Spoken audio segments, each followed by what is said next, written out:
Military engineers in the UK say that they have successfully modified a commercial undersea drone to potentially fulfill a critical need for the Royal Navy.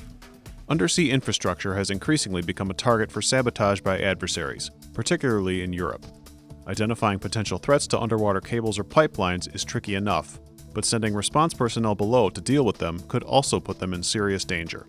The UK Defence Ministry's Defence Science and Technology Laboratory recently outlined a number of systems that it has developed to turn a conventional, remotely operated vehicle into one that can identify and neutralize explosives under the surface.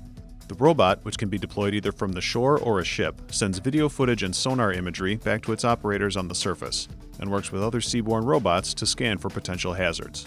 If a dangerous device is found, the robot can remotely place explosive charges to safely detonate the ordnance in question.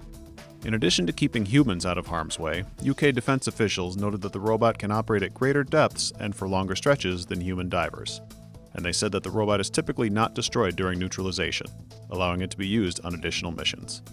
Trials of the system have already been conducted at 3 locations in the UK, as well as in Norway.